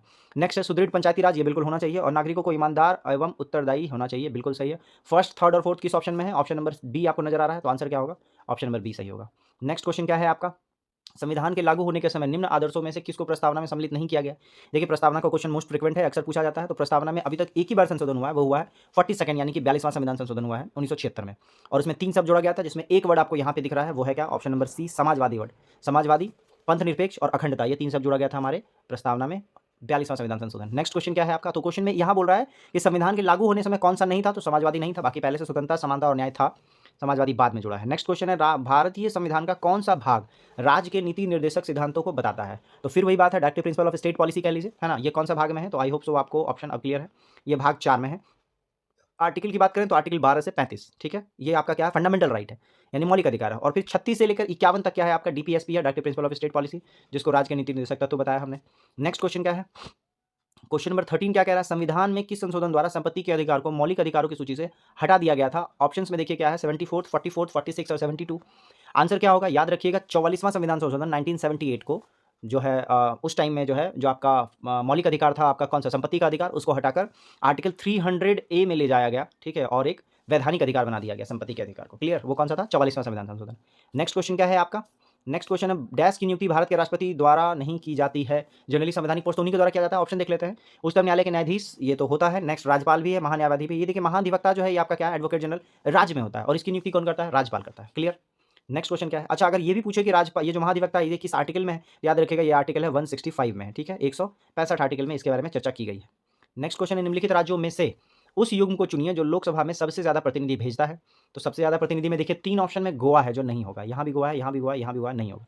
आंसर ऑप्शन नंबर डी होगा, बिहार, आंध्र प्रदेश और राजस्थान। क्लियर? जिसमें बिहार का लोकसभा में सीट कितना है आपका? 40 है। कितना है? 40 है। आंध्र प्रदेश का 25 है और राजस्थान का भी 25 है। क्लियर? लेकिन सबसे ज्यादा कौन भेजेगा? यूपी भेजेगा, ये आप ध्यान में रखेंगे, राज्यसभा में, सॉरी लोकसभा में जो रिप्रेजेंटेशन होता है किसी भी राज्य का। ठीक है, ऑप्शन नंबर डी आपका आंसर सही होगा। नेक्स्ट क्वेश्चन है भारत में पंचायती राज व्यवस्था को लागू करने वाला प्रथम राज्य कौन सा था? तो याद रखिएगा बलवंत राय मेहता कमेटी के बारे में आपने सुना होगा, उनके सिफारिश पे 1959 1959, ठीक है, 1959 में ही राजस्थान के नागौर जिले में पहली बार पंचायती राज व्यवस्था चालू होती है, स्टार्ट होती है। तो आंसर क्या होगा? आंसर नंबर बी सही होगा, राजस्थान। नेक्स्ट क्वेश्चन क्या है? किस वर्ष में हिंदी भारत संघ की राजभाषा के रूप में प्रभाव में आई थी? तो ये देखिए हिंदी जो है राजभाषा के रूप में जब संविधान बन रहा था उसी से में आया था, और संविधान में क्या 14 सितंबर को 1949, ऑप्शन नंबर बी दिख रहा होगा आपको, 14 सितंबर 1949 को ही जो संविधान सभा में हिंदी को राजभाषा का मान्यता मिला, और तभी इसी वजह से जो है हम लोग 14 सितंबर को जनरली क्या मनाते हैं? हिंदी दिवस के रूप में सेलिब्रेट करते हैं। चलते हम लोग अगले क्वेश्चन में। अगला क्वेश्चन क्या था कि हमारे राष्ट्रीय ध्वज में चक्र की कितनी तीलियां हैं? तो देखिए हमारे राष्ट्रीय ध्वज में आप सभी को अच्छे से पता होगा, ऑप्शन क्या क्या है? 12, 24, 30 और 16। आंसर क्या होगा? आंसर होगा 24 तीलियां हैं, जो बताता है कि हमारा विकास 24 आवर होता रहे, मतलब ग्रोथ, और साथ ही साथ हम 24 घंटे कंटिन्यू अपने विकास की ओर तत्पर रहें, कार्यरत रहें। नेक्स्ट क्वेश्चन है पृथ्वी का प्राकृतिक उपग्रह कौन सा है? तो देखिए पृथ्वी का एक ही प्राकृतिक उपग्रह है। ऑप्शन में देखेंगे तो option number, very good, option number B आपको नजर आएगा, चंद्रमा जो है वो पृथ्वी का एकमात्र उपग्रह है। उपग्रह किसको कहते हैं? जो ग्रह के चारों ओर चक्कर लगाते हैं उसको उपग्रह कहते हैं। नेक्स्ट क्वेश्चन है भूमध्य रेखा के समानांतर काल्पनिक रेखाएं क्या कहलाती हैं? सबसे पहले ये समझिए कि भूमध्य रेखा होगा कौन कौन सा। तो अगर हम लोग भूमध्य रेखा देखना चाहें तो वैसे तो एक ऑप्शन वर्ल्ड मैप भी है, लेकिन मैं अगर यहीं पर बनाना चाहूँ भूमध्य रेखा, तो मानकर चलते हैं कि ये आपका क्या है? ये आपका अर्थ है, ठीक है, और ये जो आपका 0 डिग्री लाइन है यही आपका क्या है? भूमध्य रेखा। भूमध्य रेखा का मतलब जो कि अर्थ को 2 इक्वल पार्ट में डिवाइड कर दे। क्लियर? तो ये आपका भूमध्य रेखा होगा। इसके पैरेलल में जो लाइन जाएगी ये वाला, ऊपर भी 90 लाइन्स है और नीचे भी 90 लाइन्स के आसपास है, 90 डिग्री तक जाता है, हालांकि 90 डिग्री तो 0 हो जाएगा। ये जो लाइन इनको क्या कहा जाता है? तो देखिए अक्ष होता है, एक्स एक्सिस है ये, है ना, तो एक्स एक्सिस के पैरेलल जा रही है लाइन, तो इसको हम क्या बोलेंगे? अक्षांश कहेंगे। क्लियर? तो ऑप्शन नंबर ए सही है। अगर कहता आपको कि जो आपका अंतर्राष्ट्रीय समय रेखा है, ठीक है, उसके अगर पैरेलल ऊपर से नीचे, पैरेलल तो जाती नहीं है, ये डॉट से स्टार्ट होता है, डॉट पे जाकर मिलता है, तो ऊपर से नीचे जो वाई एक्सिस की लाइन है इसको क्या बोलते हैं, इसको हम लोग देशांतर रेखा कहते हैं। तो इस क्वेश्चन का आंसर क्या होगा, अक्षांश आंसर होगा। नेक्स्ट क्वेश्चन है, निम्नलिखित में से कौन सी ग्रीन हाउस गैस नहीं है। देखिए क्वेश्चन रिपीटेड है, लास्ट वाले वीडियो में भी, लास्ट वाले सेट में भी मैंने आपको बताया था कि sulphur dioxide green house gas नहीं है, साथ ही साथ नाइट्रोजन भी ग्रीन हाउस गैस नहीं है। इस क्वेश्चन का 2 आंसर होगा। फिर काफी डीप में जाकर पढ़ेंगे तो ये कहीं कहीं कंसिडरेबल है कि सल्फर डाइऑक्साइड को थोड़ी देर के लिए अप्रत्यक्ष रूप से जो है ग्रीन हाउस गैस कंसिडर करता है, लेकिन जनरली इस क्वेश्चन का दोनों आंसर होगा मेरे अकॉर्डिंग। चलें आगे। नेक्स्ट क्वेश्चन क्या है, पृथ्वी के कुल सतह क्षेत्र का लगभग कितना प्रतिशत भाग जल मंडल में शामिल है। तो आई होप सो आप सभी को इसका आंसर पता होगा। जब देखते हैं आपको पूछ रहा है लगभग कितना परसेंट, तो हम लोग जनरली बोलते हैं 3/4 है ना, लेकिन अप्रॉक्स की अगर बात करें तो हमारा क्या आएगा, 70% जो भाग है वो क्या है आपका जल मंडल है, बाकी 30% के आसपास क्या है आपका पृथ्वी यानी कि स्थल मंडल है। चलते हम लोग अगले क्वेश्चन में। अगला क्वेश्चन क्या है, सिक्किम से गुजरने वाला अक्षांश किस राज्य से भी गुजरता है। तो देखिए इसके लिए आपको क्या इंडिया का एक मैप देखना पड़ेगा अच्छे से। फिलहाल अगर ऑप्शंस की बात करें तो हिमाचल प्रदेश, उत्तराखंड, राजस्थान और हरियाणा। आप इस क्वेश्चन को देखने के बाद, स्टेट खत्म होने के बाद एक बार इंडिया मैप जरूर देखेंगे। ऑप्शंस के अकॉर्डिंग चलेंगे तो हमारा आंसर क्या होगा, राजस्थान से गुजरेगा, है ना, सिक्किम से गुजरने वाला अक्षांश रेखा। नेक्स्ट क्वेश्चन क्या है, नाथुला दर्रा डैश राज्य में स्थित है। ऑप्शंस क्या क्या है आपके पास, सिक्किम है, अरुणाचल प्रदेश है, जम्मू और कश्मीर है, हिमाचल प्रदेश है। आंसर क्या होगा, नाथुला दर्रा सिक्किम राज्य में स्थित है। कहाँ स्थित है, सिक्किम राज्य। नेक्स्ट क्वेश्चन है, गांधी सागर बांध निम्नलिखित में से किसका हिस्सा है। ऑप्शन है चंबल परियोजना, कोसी परियोजना, दामोदर घाटी परियोजना और भाखड़ा नांगल परियोजना। तो जब बात करेंगे गांधी सागर बांध तो चंबल परियोजना से रिलेटेड है कौन, गांधी सागर बांध। नेक्स्ट क्वेश्चन क्या है, क्वेश्चन नंबर 26 क्या कह रहा है, भाखड़ा, हीराकुंड, नागार्जुन सागर और उकाई क्रमशः किस पर स्थित है। ऑप्शंस में देखेंगे, जैसे ही भाखड़ा आ गया तो क्या हो गया आपका, सतलज हो गया, ठीक है। फिर हीराकुंड महानदी हो गया, नागार्जुन कृष्णा हो गया और उकाई जो है वो आपका क्या है, ताप्ती होगा। तो ऑप्शन क्या होगा, ऑप्शन के अकॉर्डिंग चलेंगे तो आंसर नंबर सी जो है वो आपका आंसर सही होगा। भाखड़ा नांगल डैम सतलज नदी पे, हीराकुंड महानदी पे, नागार्जुन कृष्णा नदी पे और उकाई जो है वो ताप्ती नदी पे होगा। नेक्स्ट क्वेश्चन क्या है आपका, भारतीय अर्थव्यवस्था में परिवहन का मुख्य साधन क्या है। तो जनरली जो है भारतीय व्यवस्था में जो परिवहन यानी ट्रांसपोर्टेशन की बात करेंगे तो ज्यादातर ट्रांसपोर्टेशन कैसे होता है, रोडवेज के थ्रू होता है। तो ऑप्शन में देखिए, ऑप्शन नंबर डी नजर आ रहा होगा, रोड, है ना, ये आपका रोडवेज आंसर सही है। चलते हम लोग अगले क्वेश्चन में। अगला क्वेश्चन क्या कह रहा है, भारत की केंद्र सरकार ने 2018 को डैश का राष्ट्रीय वर्ष घोषित करने का निर्णय लिया। ऑप्शंस क्या क्या है, ऑप्शन है फलों, दालों, आलू और मोटा अनाज। तो आंसर क्या होगा, 2018 को क्या मोटा अनाज का वर्ष घोषित किया था। नेक्स्ट क्वेश्चन है, हरित क्रांति के जनक। तो देखिए हरित क्रांति का जनक का 2 क्वेश्चन पूछता है, जनरल हरित क्रांति का जनक हो गया आपका, जनरल का मतलब नॉर्मली, और दूसरा हो गया भारत में हरित क्रांति का जनक। तो जब हरित क्रांति का जनक होगा तो ऑप्शन नंबर बी आपको दिख रहा होगा, नॉर्मन बोरलॉग है, ठीक है। और जब आपका भारत में पूछ लेगा कि भारत में हरित क्रांति के जनक कौन है तो एम एस स्वामीनाथन होंगे। तो आंसर क्या होगा, इस क्वेश्चन में आंसर क्या होगा, आपके नॉर्मन बोरलॉग होंगे, ठीक है। नेक्स्ट क्वेश्चन है, गुजरात का कौन सा शहर सर्वोच्च आबादी वाला शहर है, ठीक है, सर्वोच्च आबादी वाला शहर आपसे पूछ रहा है। ऑप्शंस में देख लीजिए क्या क्या है, ऑप्शन में आपका वडोदरा है, राजकोट है, सूरत है, अहमदाबाद है। आंसर क्या होगा, आंसर होगा अहमदाबाद जो है वो गुजरात का सबसे घनी आबादी वाला शहर है या सर्वोच्च आबादी वाला शहर है, ऐसा कह सकते हैं।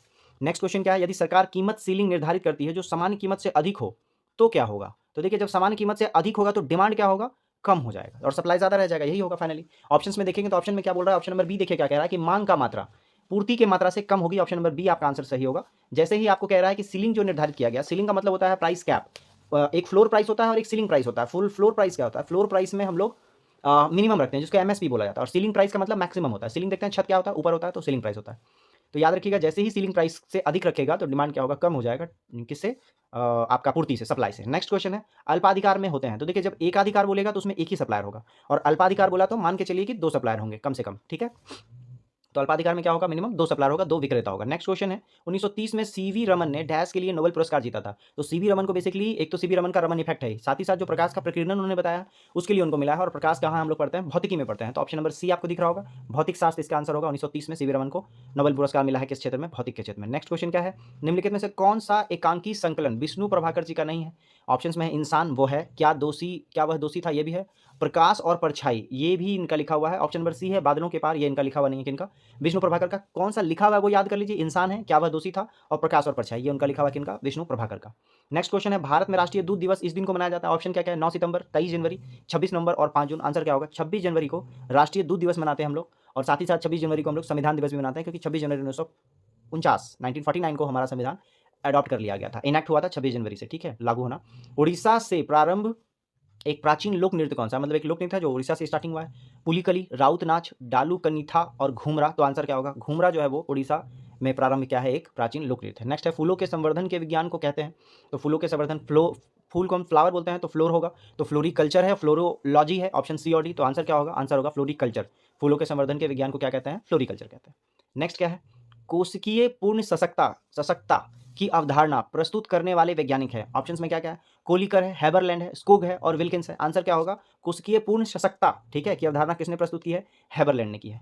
नेक्स्ट क्वेश्चन क्या है आपका? दांतों के उचित निर्माण के लिए आवश्यक है, तो देखिए दांतों के उचित निर्माण के लिए ऑप्शन क्या-क्या है? लोहा यानी आयरन, कॉपर, क्लोरीन और आयोडीन। आंसर क्या होगा? आंसर होगा ऑप्शन नंबर ए, लोहा जो है वो दांतों के उचित निर्माण के लिए आवश्यक है। नेक्स्ट क्वेश्चन क्या है? क्वेश्चन नंबर 40 क्या कह रहा है आपका? हमारे शरीर में पित्त रस यानी कि बाइल कहाँ पैदा होता है? ऑप्शंस में क्या-क्या है? लीवर है, यानी कि यकृत, अग्नाशय है, तिल्ली है और गुर्दा है। तो आंसर क्या होगा? क्योंकि बाइल डक्ट के बारे में काफ़ी सारा हम लोगों ने पढ़ रखा है पहले भी कि बाइल जूस का जो सेक्रेशन है वो कहाँ होता है? हमारे लीवर में होता है। तो ऑप्शन नंबर ए आपका आंसर क्या होगा? सही होगा।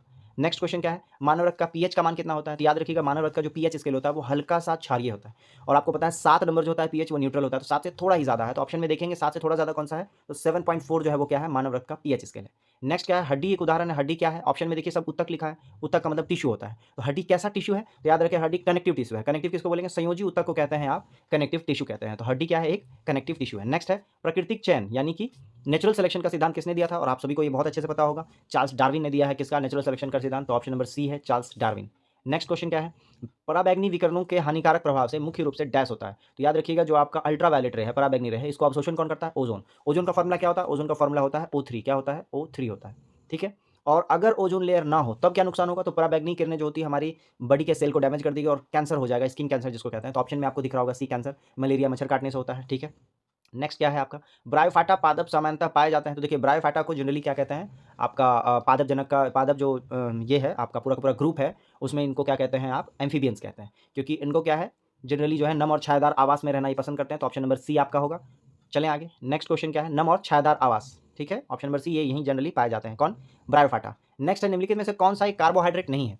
तो कार्बोहाइड्रेट कौन-कौन सा नहीं है? ये आपसे पूछ रहा है। सुक्रोज, फ्रक्टोज और ग्लूकोज है। ग्लाइसिन जो है ये आपका कार्बोहाइड्रेट नहीं है। Option number C.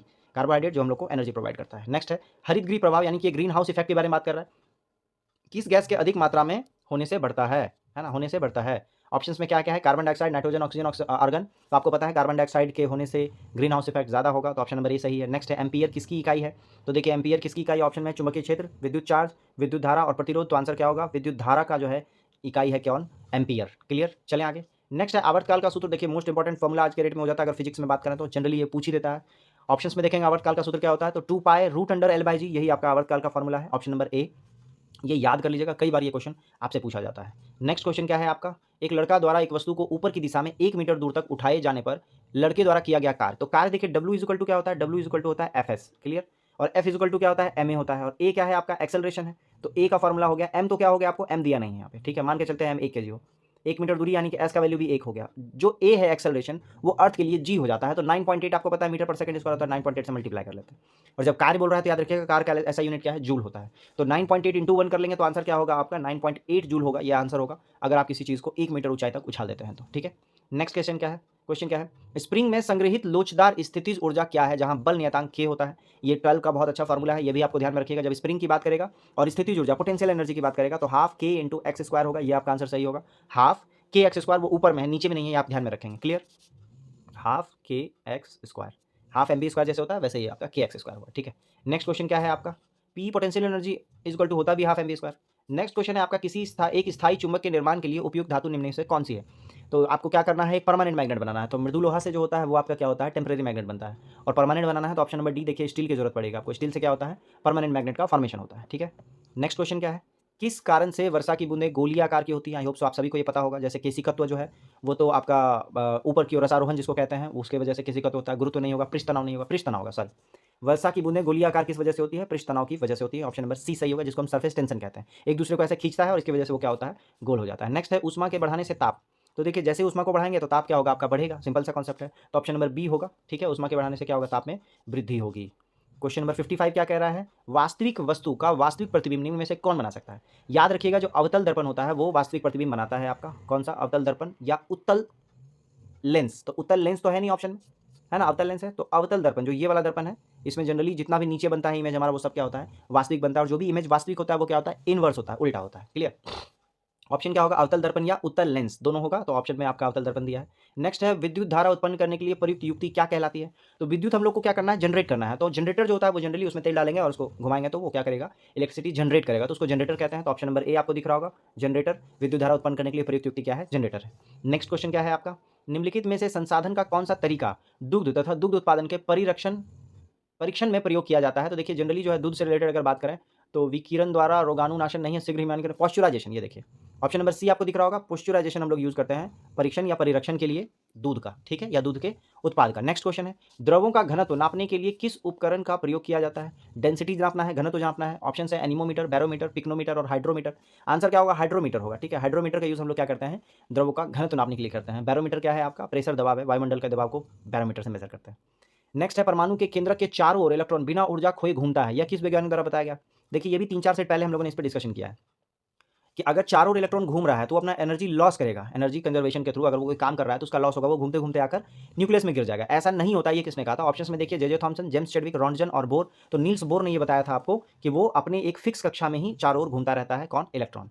Next question है, निम्नलिखित में से कौन सा हास्य गैस के रूप में जानी जाती है? तो आपको पता है जो लाफिंग गैस है वो कौन सा होगा? नाइट्रस ऑक्साइड जिसको कहते हैं। ऑप्शन नंबर डी आपको दिख रहा होगा, नाइट्रस ऑक्साइड N2O कहते हैं। याद रखिएगा NO2 और N2O में डिफरेंस होता है। हम लोग किसकी बात कर रहे हैं? हम लोग बात कर रहे हैं नाइट्रस ऑक्साइड यानी कि N2O के बारे में बात कर रहे हैं। NO2 क्या होगा? नाइट्रोजन डाइऑक्साइड को हम लोग क्या बोलेंगे? NO2 बोलेंगे। ये आप ध्यान में रखेंगे, ठीक है। चलते हम लोग अगले क्वेश्चन में। अगला क्वेश्चन क्या है? एल्युमिनियम ऑक्साइड होता है, ऑप्शंस में क्या क्या है? उदासीन ऑक्साइड है, उभयधर्मी है, अम्ल ऑक्साइड है, क्षारीय ऑक्साइड है। याद रखिएगा एल्युमिनियम ऑक्साइड जो होता है वो अम्लीय और क्षारीय दोनों गुण दिखाता है, उसको हम लोग क्या कहते हैं? उभयधर्मी कहते हैं। ऑप्शन नंबर बी क्या होगा? वो आंसर सही होगा। नेक्स्ट क्वेश्चन है, KMnO4 में मैग्नीज की ऑक्सीकरण संख्या क्या है? तो याद रखिएगा ऑक्सीकरण संख्या निकालने का तरीका क्या है? तो सबसे पहले पोटेशियम का आपको एटॉमिक नंबर पता होना चाहिए। पोटेशियम का एटॉमिक नंबर क्या है? 19 है। और 18 क्योंकि ऑर्गन होता है तो पोटेशियम के लिए जो आपका संयोजी इलेक्ट्रॉन है वो क्या हो जाएगा? 1 हो जाएगा पॉजिटिव में, ठीक है। फिर मैग्नीशियम को Mn ही रहने दीजिए, ठीक है। और फिर बात कर लें हम लोग ऑक्सीजन की, तो ऑक्सीजन का हम लोग को पता है एटॉमिक नंबर 8 होता है। पहला सेल में 2 इलेक्ट्रॉन, उसके बाद 6, यानी जब हम संयोजकता की बात करेंगे तो ऑक्सीजन की संयोजकता 2 होती है, वैलेंसी जिसको कहते हैं नेगेटिव में। तो -2 क्योंकि 4 ऑक्सीजन है तो 4 दूनी -8 हो जाएगा। और इज इक्वल टू में हम लोग को क्या रखना है? 0 रखना है, ठीक है। अब क्योंकि -8, ठीक है, और यहाँ पर +1, ये दोनों जब हम लोग इसका इक्वेशन करेंगे तो फाइनल आ जाएगा -7। और यहाँ पर Mn को Mn ही रहने दीजिए, ठीक है। और इज इक्वल टू क्या था? 0 था। तो Mn इज इक्वल टू क्या हो जाएगा? ये जो -7 है वो अपोजिट में जाकर क्या हो जाएगा? 7 हो जाएगा, ठीक है। तो आंसर फाइनली क्या हो जाएगा इसमें? मैग्नीज की ऑक्सीकरण संख्या क्या होगी? 7 होगी। तो ऑप्शन नंबर डी आपको दिख रहा होगा 7, ठीक है। नेक्स्ट क्वेश्चन है, सोडियम कार्बोनेट का व्यापारिक नाम क्या है? तो देखिए सोडियम कार्बोनेट बोलते हैं आप किसको? ऑप्शंस में क्या है? धोवन, धोने का सोडा, कास्टिक सोडा, नीला थोथा और सिंदूर। तो आंसर क्या होगा? धोवन सोडा, यानी कि धोने वाले सोडा को हम लोग सोडियम कार्बोनेट कहते हैं। और जब खाने वाले सोडा की बात करेंगे तो सोडियम बाइकार्बोनेट होगा। क्लियर। नेक्स्ट क्वेश्चन क्या है? रबड़ स्टील से अधिक लचीला होता है क्योंकि? ऑप्शंस में देखते हैं, उसकी घनता उच्च होती है, रबड़ की नहीं, वह धातु है, ये भी नहीं है। प्रतिबल का विकृति से अनुपात अधिक होता है, ऑप्शन नंबर सी सही होगा। याद रखिएगा रबड़ जो है स्टील से अधिक लचीला होता है क्योंकि उसका जो प्रतिबल का विकृति से अनुपात क्या होगा? अधिक होगा। नेक्स्ट क्वेश्चन क्या है आपका? किसको ग्लूकोज के साथ गर्म करने पर रजत दर्पण बनता है? रजत दर्पण का मतलब होता है सिल्वर का फिल्म प्राप्त होगा। फिल्म जैसे कैसे आपकी मिठाई वगैरह पे जो आपका चांदी का जो एक लेप लगा रहता है, वैसा फिल्म के बारे में बात कर रहा है। तो कौन सा है आपका? फेलिन विलियन है, बेनेडिक्ट विलियन है, बारफोएड अभिकर्मक है और टॉलेन अभिकर्मक है। आंसर क्या होगा? ऑप्शन नंबर डी टॉलेन अभिकर्मक जो है वो ग्लूकोज के साथ गर्म करने पर रजत दर्पण मिलेगा। इसको याद कर लीजिएगा। नेक्स्ट क्वेश्चन क्या है? C60 एक अणु है जिसमें डैश के रूप में अवस्थित 60 कार्बन परमाणु है। याद रखिएगा C60 किसको कहते हैं? C60 कहते हैं बकमिस्टर फुलरिन को कहते हैं C60, ठीक है। और वो कार्बन का अभी तक का सबसे ज़्यादा मतलब कार्बन की संख्या वाला एक कोई कंपाउंड मिला है हम लोगों को। और उसमें बेसिकली ये क्वेश्चन रिपीटेड है। ऑप्शन नंबर सी देख सकते हैं, 12 पंचभुज और 20 जो है 20 जो है षटभुज, यानी कि हेक्सागन है। 12 पेंटागन है और 20 हेक्सागन मिलकर बनता है क्या आपका? C60 एक फुटबॉल साइज के आकार का मिलेगा आपको बना हुआ। नेक्स्ट क्वेश्चन क्या है आपका? अली गौहर का बिहार अभियान किस वर्ष समाप्त हुआ था? तो अली गौहर बोलते किसको हैं? ये बोलते हैं आपके शाह आलम द्वितीय को अली गौहर का नाम दिया गया है, ठीक है। या ये कहें कि उनके बचपन का नाम है शाह आलम द्वितीय का, जो कि मुगल प्रशासक में 16वां 16th या 17th नंबर के राजा हुआ करते थे। कौन? अली गौहर, ठीक है। और उनका जो बिहार अभियान था वो 1759, ऑप्शन नंबर डी दिख रहा होगा। 1759 को उनका जो है बिहार अभियान क्या हो गया? वर्ष में समाप्त हुआ था 1759 में, ठीक है। चलते हम लोग अगले क्वेश्चन में। अगला क्वेश्चन क्या है? क्वेश्चन नंबर 68 क्या कह रहा है? निम्नलिखित में से किस जिले में बिहार का एकमात्र राष्ट्रीय उद्यान स्थित है? ऑप्शन क्या क्या है? नालंदा है, भागलपुर है, पश्चिम चंपारण है, पूर्वी चंपारण है। आंसर क्या होगा? आंसर होगा पश्चिमी चंपारण में बिहार का एकमात्र राष्ट्रीय उद्यान है जिसका नाम क्या है? वाल्मीकि राष्ट्रीय उद्यान नाम है, ठीक है। कहाँ है? पश्चिम चंपारण में। नेक्स्ट क्वेश्चन क्या है आपका? अहमदनगर जिले का नाम योद्धा रानी अहिल्याबाई होलकर के नाम पर रखा जाएगा। अहमदनगर किस राज्य का जिला है? ऑप्शन क्या है? यूपी, गुजरात, राजस्थान तो नहीं होगा। ऑप्शन में आंसर के अकॉर्डिंग चलेंगे तो ऑप्शन नंबर डी महाराष्ट्र होगा। महाराष्ट्र कहाँ है? अहमदनगर राज्य का एक जिला है। कहाँ? महाराष्ट्र में अहमदनगर है एक जिला। नेक्स्ट है, निम्नलिखित में से किस देश ने पुरुष हॉकी जूनियर एशिया कप 2023 जीता है? आंसर क्या है? ऑप्शन के अकॉर्डिंग चलेंगे, भारत, मालदीव, भूटान और पाकिस्तान। आंसर क्या होगा? आंसर होगा भारत। भारत जो है पुरुष हॉकी जूनियर एशिया कप 2023 जीता है। किसको हराया? याद रखिएगा, हराया है पाकिस्तान को। क्लियर। नेक्स्ट क्वेश्चन क्या है? केंद्र शासित प्रदेश दादर और नगर हवेली की राजधानी का नाम बताइए। तो दादर नगर हवेली क्या है आपका? यूनियन टेरिटरी है, केंद्र शासित प्रदेश है। इसका जो कैपिटल है क्या है? पांडिचेरी है, कवारती है, पोर्ट ब्लेयर है, सिलवासा है। आंसर क्या होगा? सिलवासा जो है वो आपका केंद्र शासित प्रदेश दादर नगर हवेली का क्या है, कैपिटल है। नेक्स्ट क्वेश्चन है आपको कि पटका किस देश की मुद्रा है? तो ये जो PATSCA है, पटका कह लीजिए, किस देश की मुद्रा है? मकाऊ, लाओस, पनामा और मैक्सिको। आंसर क्या होगा? पटका जो है वो मकाऊ का जो है वो करेंसी है और मकाऊ देश की राजधानी भी मकाऊ ही है, ठीक है, याद रखिएगा। नेक्स्ट क्वेश्चन है, इनमें से कौन सी ग्लोब पर सबसे लंबी अक्षांश रेखाएं होंगी? अक्षांश किसको बोला मैंने बताया जो एक्स एक्सिस यानी एक्स अक्ष के ऊपर हो उसको अक्षांश बोले, और सबसे लंबा बोला तो सबसे लंबा यही 0 डिग्री अक्षांश जो है सबसे लंबा होगा। 0 डिग्री अक्षांश को हम लोग क्या कहते हैं? भूमध्य रेखा कहते हैं। तो ऑप्शन नंबर ए आपको दिख रहा होगा, भूमध्य रेखा, ये क्या है? 0 डिग्री अक्षांश है। क्लियर। नेक्स्ट क्वेश्चन क्या है, निम्नलिखित में से कौन सी मगध साम्राज्य की राजधानी थी? तो याद रखिएगा, मगध साम्राज्य का इनिशियल स्टेजेस में शुरुआती जो राजधानी है वो क्या थी? पाटलिपुत्रा नहीं थी, सॉरी। ऑप्शन नंबर बी दिख रहा होगा, राजगीर, जिसको कि राजगृह बोला जाता था। ऑप्शन नंबर बी, राजगीर जो है वो मगध साम्राज्य की इनिशियल यानी शुरुआती स्टेज में राजधानी थी, बाद में पाटलिपुत्रा भी हुआ, ऐसा शिफ्ट हुआ, लेकिन इनिशियल स्टेज में राजगीर था जो उस समय राजगृह कहलाता था। नेक्स्ट क्वेश्चन है, भारत के उच्चतम न्यायालय के मुख्य न्यायाधीश और अन्य न्यायाधीशों की नियुक्ति कौन करता है? तो याद रखिएगा, चीफ जस्टिस ऑफ इंडिया या अन्य न्यायाधीशों की नियुक्ति कौन करेंगे? ऑप्शन नंबर बी, राष्ट्रपति करेंगे।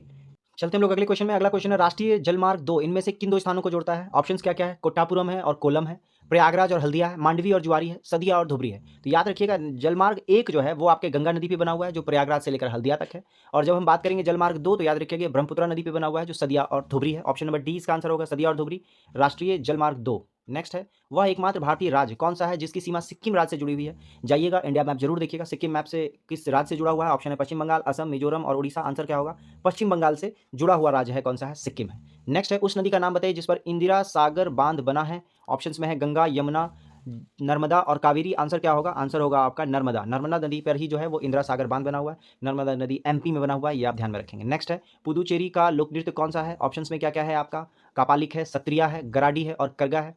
आंसर क्या होगा? आंसर होगा पुदुचेरी का लोक नृत्य कौन सा है आपका? गराडी है। क्या है? गराडी आपका क्या है? पुदुचेरी का लोक नृत्य है। चलते हैं अगले क्वेश्चन की ओर। अगला क्वेश्चन क्या है, 2011 की जनगणना के अनुसार भारत का तीसरा सर्वाधिक जनसंख्या वाला राज्य कौन सा है? सबसे पहले ये समझ लीजिए कि भारत का पहला जनसंख्या राज्य वाला कौन सा है। फर्स्ट नंबर पे कौन सा है? हम लोग का है यूपी, ठीक है। सेकंड नंबर पे कौन सा है? महाराष्ट्र, और थर्ड नंबर पे कौन सा है? बिहार है। तो याद रखिएगा, तीसरा सर्वाधिक जनसंख्या वाला राज्य कौन सा है? बिहार है। ऑप्शन नंबर सी सही है आपका 2011 जनसंख्या के अनुसार से। नेक्स्ट क्वेश्चन है, United Nations system staff college का मुख्यालय कहाँ स्थित है? याद रखिएगा, United Nations system staff college का मुख्यालय ट्यूरिंग, वाशिंगटन, लंदन और बर्लिन। आंसर क्या होगा? ट्यूरिन में स्थित है आपका। ऑप्शन नंबर ए ट्यूरिन है, इसमें स्थित है आपका United nation system staff college. अच्छा, ट्यूरिन है किस देश में? याद रखिएगा, ये इटली में स्थित है, ठीक है। नेक्स्ट क्वेश्चन है, पाकिस्तान की मांग डैश में मुस्लिम लीग के लाहौर अधिवेशन में की गई थी, यानी कि सीधा सीधा लाहौर अधिवेशन में पाकिस्तान का मांग किया गया था। किस वर्ष किया गया था? ऑप्शन पूछ रहा है, 1932, 1940, 1942, 1936। आंसर क्या होगा? 1940, 1940 के लाहौर अधिवेशन में पाकिस्तान की मांग को रखा गया था। तो चलिए, आई होप सो आप लोगों को इस सेट में मजा आ रहा हो। देखिए, ये सेट को जब प्रिपेयर किया जाता है तो मे बी 1-2 एरर रह जाता है, उसके लिए मैं आप सभी से माफी मांगूंगा। और आप लोग का यहाँ आने के लिए बहुत बहुत, यहाँ तक आने के लिए बहुत बहुत धन्यवाद। All of you, all the best, have a nice day, thank you.